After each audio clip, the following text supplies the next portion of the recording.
Hello. So today I'm here with Sarah Cox, menopause specialist, and a huge welcome to you, Sarah. Thank you, Kelly. It's a pleasure to be here today. Uh, well, it's a pleasure to have you, definitely. And I'd love to hear more about your journey. So menopause has become quite topical recently. Of course, it should have been more topical for a long time. But I think now we're sort of getting round to breaking those taboos that originally existed, which is wonderful, so that people can actually get the help that they need. And workplaces are becoming a lot more aware of the difficulties that arise during menopause. So, if you can tell us a little bit about yourself and how did you get into the menopause space?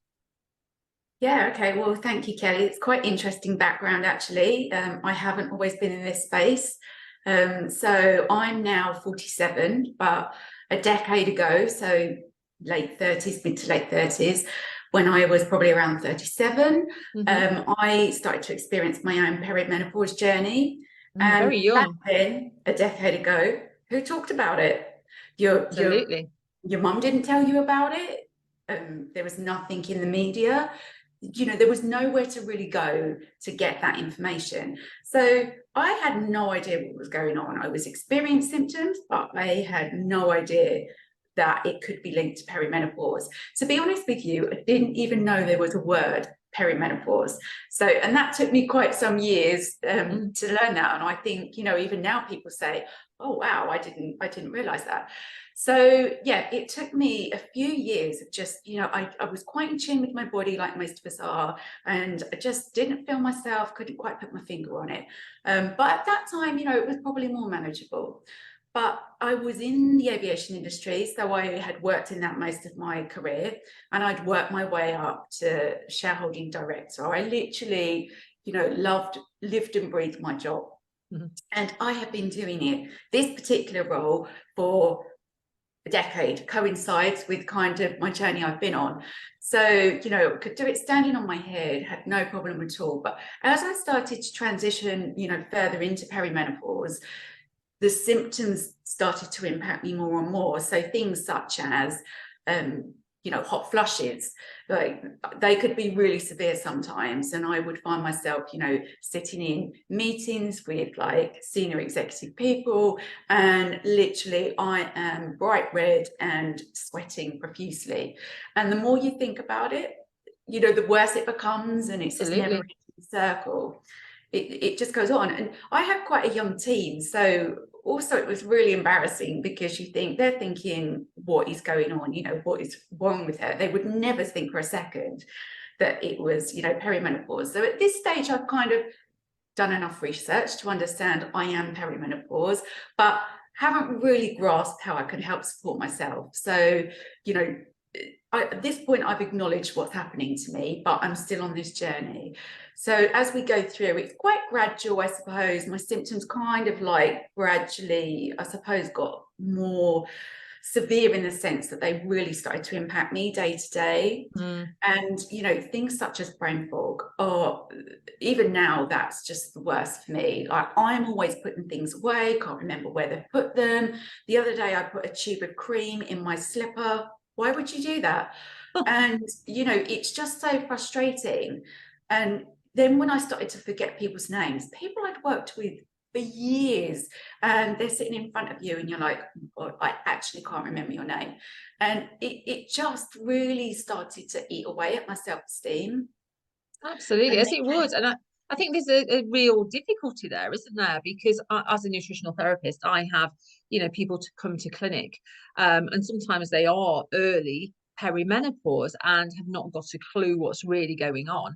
And I think the difficulty that certainly you talk about there, and the difficulty that many people have, is that these symptoms can be attributed to lots of things, can't they, in the first sort of 100%. instance? And so people don't always correlate, particularly if it's younger, what's actually going on. And then hence you spend however many months, or sometimes sadly years in some cases, excusing these Yeah. symptoms and almost trying to sort of give yourself an alibi as to, Yeah. oh yeah, it's just because, or and no woman should ever be in the position where they feel that they can't speak out, and I imagine that in your workspace at that time, you know, it was something that had not potentially been discussed before.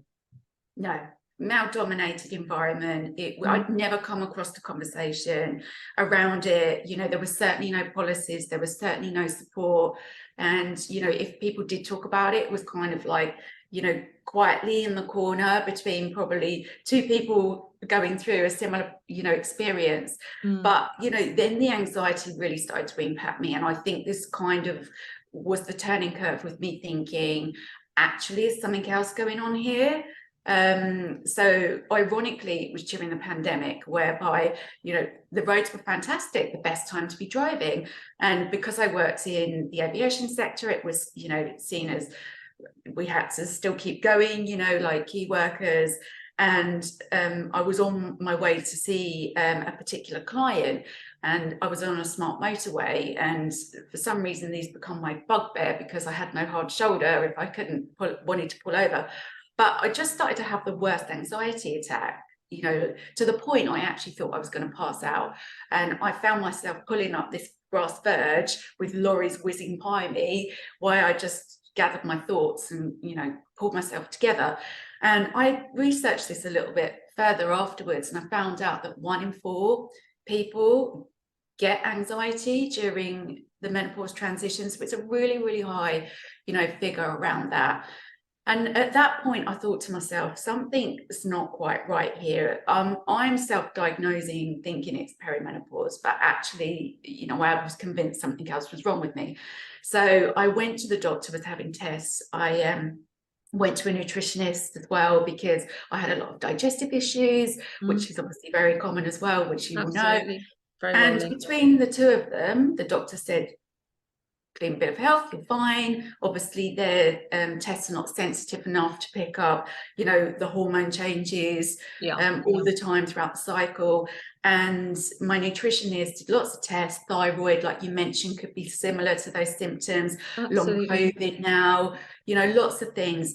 And she was great, did a whole suite of tests, and she come back and said, no, your body is chronically inflamed because you're not managing your symptoms of perimenopause, and thereby, you know, your cortisol levels are really high. Absolutely. And that's going to impact on your sleep and, of course, the anxiety that you've spoken about, you know, and you can totally see how people really do get into this loop or this vicious circle of really not knowing what to do. And the example you gave about, you know, having to pull over on the smart motorway, you know, it seems so sort of almost like a real tragic story, really, that you felt that there was literally nowhere else to go in that situation to almost take yourself out of that anxiety attack, which was very much led by your hormonal imbalances at that time. But this is not uncommon. It's not uncommon. And this is what people really need to understand, that, you know, I've spoken to a number of women over the years who've had very similar experiences, not all obviously on smart motorways, but very similar experiences where they just needed to, and the best word they use, or best words, is to get out or escape. And it's interesting, isn't it, to feel so overwhelmed and so sort of I think it's almost like locked in the sense of you just do not know where to go. And interestingly, what you said there about, you know, you saw the doctors and you saw the nutritional therapist and you had a very sort of specific, you know, testing in terms of your hormones, and that is almost the sad part of the story, but indeed the happiest part of the story, because it's sad that people don't know it's there, but it's happy that it is, you know. And so much can be done, as you'll know, to make a huge difference. It's almost just knowing which parts to put in a jigsaw puzzle, isn't it? 100%, 100%. And then I think that was a real massive wake-up call for me, because I realized I was putting my work first and not my health first. So I made that decision because it was such a scare, so to speak. I thought, okay, I need to now look after myself. So I was one of those women, and 1 in 10 do leave their jobs because of it. I just walked away from my career and then spent, you know, a little bit of time putting myself first and, you know, getting myself into a good place. And then I sat down and thought, okay, what's coming next? with regards to my career. And I thought, I've been through this journey for a reason, and I feel like I need to help people that are a little bit behind me, that are in that space and could have done with somebody like me. Absolutely. So Yeah, just that's why I somebody set to my business guide up. and also empathize, isn't it? You know, I have my own theories around this particularly, and it's certainly not anything that I've, you know, managed to carry out a research project on, although I would like to. But of course, these things take years and years, and thousands and thousands of people need to contribute. But you know, my own sort of feeling as a nutritional therapist is that if you think about generation wise, you know, people of our age are really the first people to fully go through the sort of the perimenopause and menopausal process, having been on long-term contraception. You know, because Yeah. yes, of course, it existed prior, Mhm. you know, in terms of, you know, our parents had access to it, but it certainly wasn't used in the same way. So people didn't Mhm. seem to be on the contraception as long. And certainly things like hormone injections, you know, and patches, you know, they were not sort of used in those Mhm. generations. So I think there needs to be a certain amount of research done on the impact of all of these contraceptions over Yeah. time, and then that where that leads ladies into sort of perimenopause and menopause. And of course, it will take years for this to be, you know, carried out. But I think it's super important because in my mind, I think, you know, there's many ladies who are on sort of long-term contraception and then realize that they're going into sort of perimenopause or menopause and then almost like fall off the cliff in terms of hormones just because they're like, oh, I don't need that now, you Yeah. know. So certainly I think there's some, you know, work that could be done around that too. Sure. I know that in terms of Hydrate the Nation, when they did a pilot study a year ago, many menopausal and perimenopausal women said that having gone through the challenge, they felt that their hot flushes, their brain fog, and their general fatigue had improved quite significantly, having Yeah. been hydrated. So we know if people have also dehydrated, then Mhm. that's adding to the, no, I wouldn't say the chances of getting hot flushes, but I would say it's adding to the severity of the hot Mhm. flushes and the fatigue and the brain fog. Is that something you could agree with? Oh, 100%. I mean, fortunately, I've always drunk a lot of water. I thank my mum from that from a young age. It's all I was allowed. Well, I say Good all I mom. was allowed, but you know, your teeth and things Yeah, like just good that. habits, isn't it? Good habits, exactly. So I've always been my go-to drink. But you know, when we're busy or when we're tired, you know, we reach for wrong things, whether it's food or beverages. You know, that's what happens, isn't it? So yeah, I Oh, think absolutely.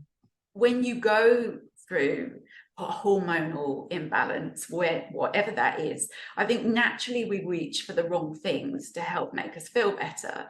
So I was definitely drinking a lot more caffeine through tea to, you know, wake me up in the morning because I hadn't slept well. And Mm, that then had a knock-on effect with the fact that, you know, it might make me feel more sluggish and my digestive system, you know, wasn't working to its best. And then your skin, you see it in your skin as, you know, mm, makes a big change. So I made a concerted effort to, you know, up my water intake. And I'm looking at my bottle that's next to me, my trusty um, water here that's always there. And having it next to me is that instant reminder to just keep, you know, sipping away at it throughout the day, and you know, making sure that I get through my quota, whatever I decide that day, depending on how yeah. much I'm working out or whatever, how hot it is. But you know, instantly it makes me feel so much better. And starting the day with a glass of water rather than a tea or a coffee or something like that, that has helped my mind massively with my brain fog and my concentration. So I can 100% see, you know, how beneficial that study was. And I think I'd like to see more studies around that. And I don't know whether part of this challenge you're doing now, you will be gathering that kind of information, because people need to hear that. They need to know this, because a lot of people forget or don't know the importance of keeping hydrated.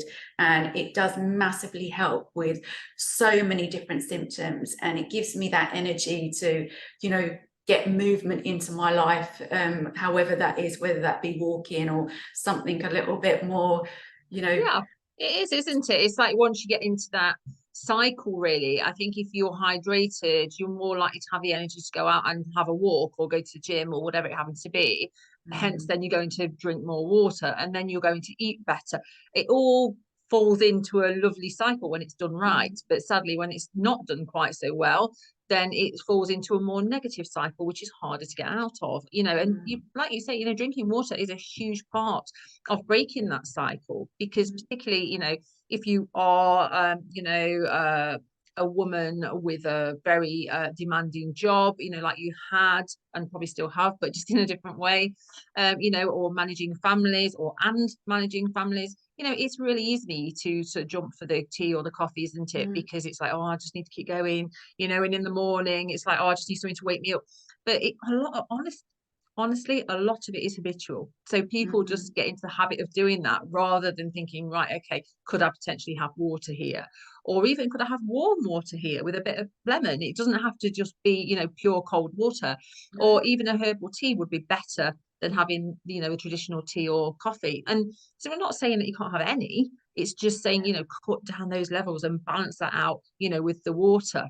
mm. And if you were giving a lady guidance, and I know this is probably a tough question, but if you were giving guidance, do you think you can prepare for the menopause? Do you think there's things that you can do to have a gentler or a happier menopause? Yeah, I think it's all about education, and I think it's about getting yourself educated. And if it were me and I could go back in time, I'd want to know in my like late 20s, early 30s. And people say to me now when I do talks, I don't need to know about that now. They're around that age, and I'm like, yeah, I would have said exactly the same, but I wish now I had got educated, because it doesn't have to be negative. A lot of people see it very negative, and I know I personally haven't had a great journey, but that was all because I didn't know where to get that Absolutely. support. I didn't know what was going on. I didn't even know what some of the symptoms were, and like I thought there was just, you have a few hot flushes, you go up to 12 months without a period, and that's the end of it. Yeah, Mm-hmm. so many people, like even now when they're on that journey, they have no idea what's coming. So, what I'd say is get yourself educated. Everyone needs to be educated, not just those going through it. It affects us all directly and indirectly. Absolutely. And that way we can help each other, share experiences, because we all have our own unique experience. No two are the same. So talk to people, be open and find people that, want to talk about it, and find like reputable websites or places where you can find that information that is true, because there's so many myths out there. There's so much bad stuff, Dr. Google No, isn't absolutely. the best. And I think I completely agree with you there. It's, people might say, well, I'm not there yet, that's going to be whatever. The truth is, people don't really know. I did an internship at the local hospital some time ago, and I was very fortunate to sort of working gynae for a period of time. And I can remember a young girl coming in, and I can remember the consultant saying to me, Kelly, what do you think's wrong with her? So she's had no periods and da da da da da. And she was 26. And I was going through everything like, is she like, because this is before she came in, and I was like, is she underweight maybe? And the periods have stopped. No, okay, then maybe she's on some kind of contraception and her periods. No. And he was like, come on, why do people's periods stop? And I'm like, um, I don't know. Is it because? And I was going through all these different things, and he's like, "Come on," and I was like, "No, no." And he's like, "Yes, 26 have gone through the menopause." And so Mm, we think we don't need to know this, but potentially we could need to know that. And also having that added knowledge is really useful, because mm, those people around you who you work with in the office, they might be going through this situation, or indeed your parents might be going through that situation. And it might allow you to empathize, more fully if you've got this understanding. And certainly, I think if that education is there, you can make steps so that your body is entering sort of this phase more gradually, and that might be starting to look at the way that you, like we talked about earlier, how much tea or coffee you'll drink. It might be talking about how you regulate your sleep, or most importantly, as you mentioned when we first started speaking, the stress levels. mm, They're really are key to, how well, or indeed how not so well, this can be managed. So yeah, completely agree with you there. Yeah, no, it's, and going back, touching back on the fact it can happen at a young age, it can happen at any age, and people, seem, well, it's down to the education. People don't realize unless they've been through it themselves. But Of course. the average age to go through menopause is 51, Mm, but there's a 1 in 100 women that will go through premature ovarian insufficiency under the age of 40. So, when you start looking at those factors, and then on top of that, looking at surgical and medical menopause, mm, that can plunge you in at of course. absolutely any age due And I think to it's health conditions. it's interesting, isn't it? As we say, and I think even with using the word, there's almost like the connotation that we're going into menopause, and then it's the connotation almost like then you're going to come straight back out of it. People, this can be a 10-year phase. If not more sometimes, as you'll know with the people that you've worked with. I can remember my mum saying to me, "Oh, it must be done now." I can't believe I'm still having I'm 68. I'm still, and I was like, seriously, it can't be, So there is a lot of education to be had. And I think, not only families, and friends, but also workplaces, if they can be more aware and more supportive just by education, or it might be, allowing people breaks to just have a minute. Mhm. I think that would be really useful. And certainly I can see it's definitely coming in. I know the HR regulations are changing, and hopefully that will, change significantly over time to the point where Mhm. everyone feels that they've got the support that they need. Yeah, 100%. It's definitely changing when it comes into, companies. So going back 18 months ago when I started up my business, 10% of companies had a policy, and not saying a policy on its own is going to embed it into a culture. It isn't, but it's a good platform to start. And now 25% of companies Wow, have yeah, a already, policy. hey? So we're Yeah, so making that's a big 10% to change. yeah, 10% and now a quarter. That's really, really, I think good going, in that short period of time. And we hope to see that continue.